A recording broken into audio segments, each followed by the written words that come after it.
Next category for Best Actor/Actress. Because while these characters start out strangers, they have to end the film as people who the audience thinks should be together. Daniel Stonewall for Bloom. You have to build this incredible amount of chemistry over the course of a 20-minute film.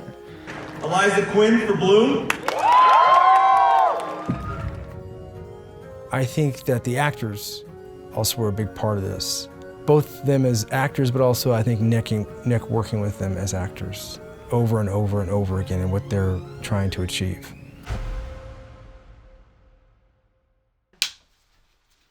All right. You guys know what to do. I'm going to call out the recess, but I'll wait to try and hear for the fortune. And action. I have had the absolute time of my life getting to direct Bloom. And part of why I've enjoyed this film so much is because I love these characters. First off, you have Kelly, who's this socially awkward guy who rarely gets out of his shell, but over the course of the film, he learns to fight for the things that he wants most. And then you have Celeste, who has this very energetic and bubbly persona to mask her own insecurities. And over the course of the film, she learns from Kelly that it's okay to be vulnerable and to be her true self. And not only to be her true self, but to love her true self.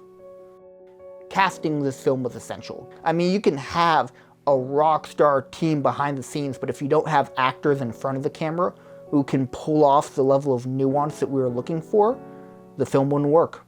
Which is why I feel so blessed that we had Daniel and Quinn to play these characters and bring them to life. CNC shot E and H, take one. And remember, guys, in this scene, you got your character's biggest flaws. Kelly's inability to talk, and Celeste being scary as you see it. All right. Joe, we good on frame? Good to go. Sound, tell me when we're clear. Clear. And action. We had two fantastic casting directors, Carson and Liliana.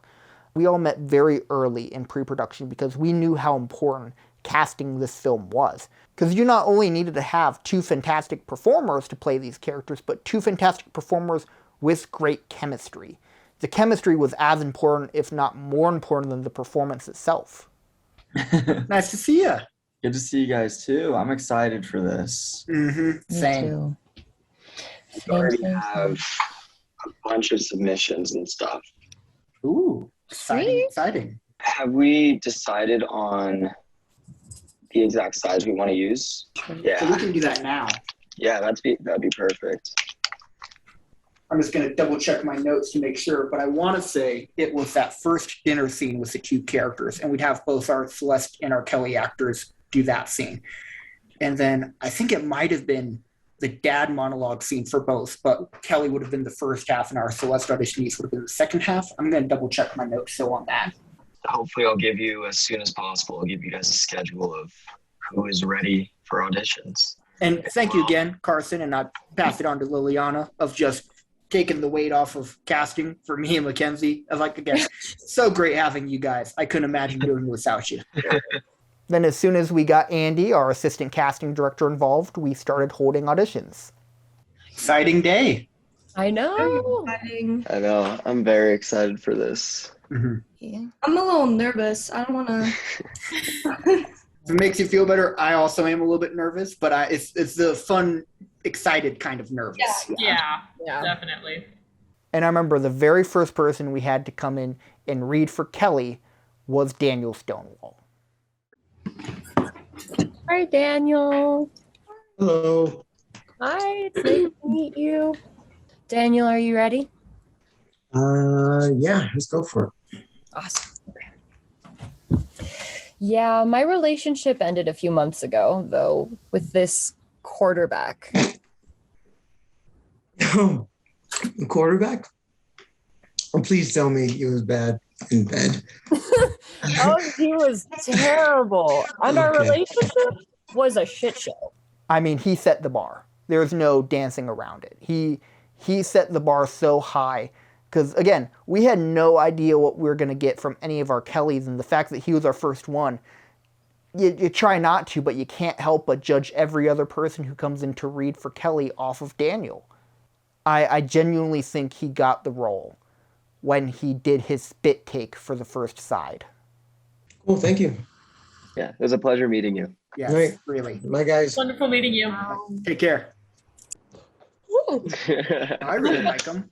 Okay, I mean, That was great. I know we got a bunch of more guys coming, but he was like so natural. Like I just can't think of any other adjective. Like it was like you guys were having a real conversation, which is what acting should be, you know, obviously. Like that was really good. I see him as Kelly now. Like I'm reading the script picturing him. Like Yeah. I don't want to be biased, but Celeste was a different story. We had a lot of people come in to read for Celeste and a lot of really great actors who came in to read for Celeste. But I couldn't find anyone who came in with that natural spunk that I was looking for. There are people who I thought I could pull it out of and get to that point, but there was no one who just came in the door with that energy until we had Quinn's audition. Nick, do you remember Quinn from the Blade Runner? Oh, yeah. She's interested as well. So I have someone on the side who's interested. She is willing to dye her hair blue. Figured me as well. Slide the casting call over to her, see if she's interested still. Hi. Oh, Hi, how are you guys? Good. great. There is also a bit of a kissing makeout scene at some point. Is that okay with you? Are you comfortable with that? Yeah, I'm gay, but I kissed lots of men before I realized that. So. Okay, cool. We can get by. The last thing is just we wanted to remind you and let you know that you do get paid $50 a day for this role. What? You would have had to before you said that. Okay, cool. So, when did you find out you were a cooking prodigy? in the 6th grade. There was this one time in kindergarten where my dad picked me up early from school. I didn't know he was going to pick me up, so I was like super excited. You know where he took me? A demolition derby. Yeah, thank you, Quinn. Have a good one. That was dope. I really liked that. Yeah. She's my favorite so far. That was really cool. So in the callbacks, the main thing we wanted to figure out was chemistry, which was really hard given the fact that we did this still in the pandemic. So even our callbacks where we were judging chemistry, it had to be over Zoom. So the casting team were trying to figure out how do we figure out chemistry on Zoom. And I believe it was Mackenzie who had the idea of what if we did speed dating with them, where we just have them fire questions back and forth, trying to get to know each other, but just see how their natural banter is with one another. Favorite TV show? Favorite TV show? How I Met Your Mother. I've watched it 11 and a half times since quarantine has started. Oh my gosh. I know, it's a problem. It's my comfort. 11 and a half in quarantine? Yes, in quarantine. So in 18 months, I've watched it 11 and a half times. Oh my gosh.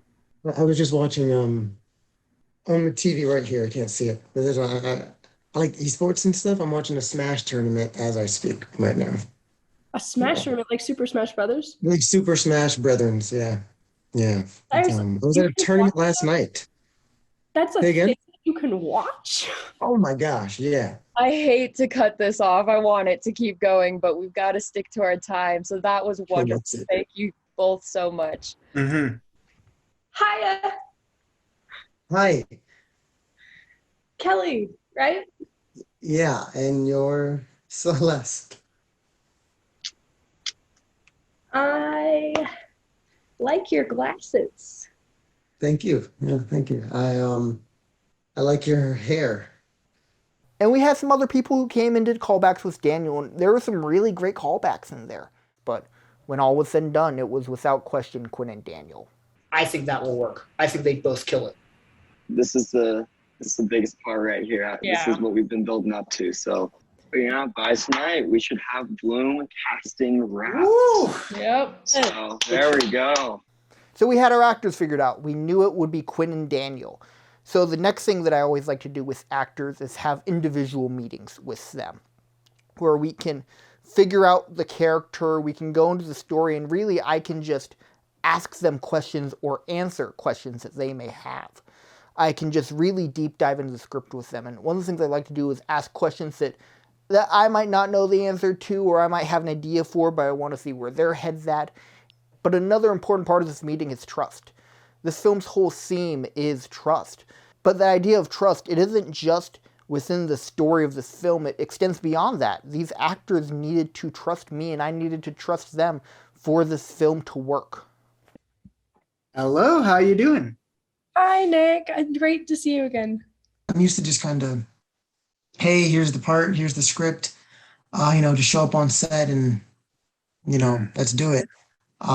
So being able to do like pre-work, I've gotten to do very little of it, especially like with the director. So I'm looking forward to it. In the past 3 years, I've lost a lot of people who are very close to me. Some of my fondest memories with my grandfather are him picking me up before anyone else in my family was awake and taking me for pancakes at the diner, like at sunrise. And so for me, that memory has almost like become Celeste's memory, if that makes sense. So for me, she's on the roof at sunrise because it's a way to feel closer to her dad. In my head, making those cranes with Kelly was Celeste's first truly happy memory since her dad had died. Mm-hmm. And for me, the reason she's going there to be closer to him is because she wants him to like have seen it. She like wants him to have been a part of it. She wants to share it with him. And like, obviously she can't tell the person. Obviously he's passed, he's gone. But being there in a space that makes her feel closer to him provides this mental space where she like feels as if like she got to share that with him over pancakes this morning. I've never had to be like romantic with someone on camera. Aside from goofy improv scenes on stage and that's all farce, so it's different. Mm-hmm. But being genuine about it, I've never really had to do, and I intend on doing the work prior to make sure that when the time comes, I can do that without it being a weird thing. But that's new to me. I guess that's new to me to have to do on screen with someone. I think one of the most interesting things that I discovered from that individual meeting I had with each of them was the fact that when I was talking to Daniel, it felt like I was talking to Kelly. When I was talking with Quinn, it felt like I was talking to Celeste. That I could tell that they really connected to these characters in both conscious ways and subconscious ways. And it was just really clear to me that they just naturally embodied who these people were in a way to where it would still coach them and direct them in terms of their performance, but just their natural instincts were so on it most of the time in terms of how these characters would react and interact in different situations. I like your glasses. Thanks. I like your hair. Celeste feels very relatable to me. So in my head, it's probably something similar where she's complimenting something that she finds attractive. And the thing that she finds attractive, I feel like it's a sign that it's not a visual thing. She's attracted to intelligence. She's attracted to personality. She might have dated the quarterback because she felt like she had to, but that's not what she likes. And, you don't know what to say. And she complimented you and, social standard. You give a compliment back. And that's there. And it's, that's not normal-ish. So that's the first thing you're going to comment on. That's the first thing he decides to comment on. Yeah. Because he's nervous. And it's there, and he does like it, but it was more of I think of it as more of a instinctually, I need to do the social norm of giving a compliment back. And I do happen to like it, but I might not have said anything if she hadn't said anything first. And then after those individual meetings, we had blocking rehearsals where we finally got them in person and we just ran through some of the different scenes. And one of the first things that I did with this was different acting games and different forms of meditation just to relax them and get them comfortable, but also help to form that trust that they can have with each other. It's all about getting them outside of their own head and in the moment with each other and really start to build that trust with each other. It didn't take me long when I was a kid to notice that we look nothing alike. And it bothered me why I was never really sure why I wanted this to. He's like, I feel bad, but I can't help but think about what memories I could have had, You're allowed to feel whatever emotions you want to. You should remind yourself of that. Touche. Do you know where he took me? He took me to a demolition derby. He took a 5-year-old to a demolition derby. It was so loud, so he bought me these cute little earmuffs, but he kept plugging his ears so that I would offer them to him. With this film specifically, there's kind of a complicated balance that we had to maintain.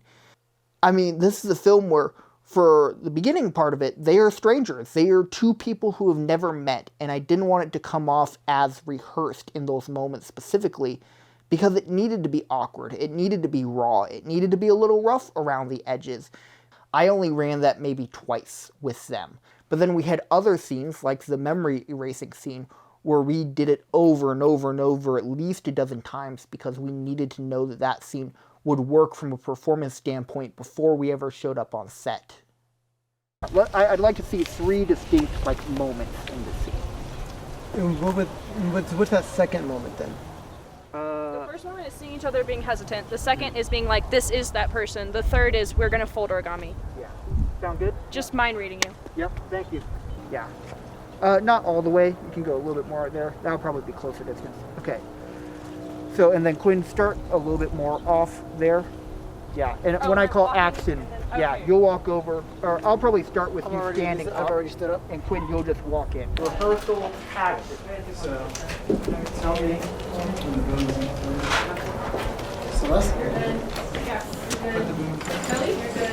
So if you don't know all the things that happened on the set of Bloom, please go watch our behind the scenes documentary. I'm not going to go over it here, but just know it was a lot. It was crazy.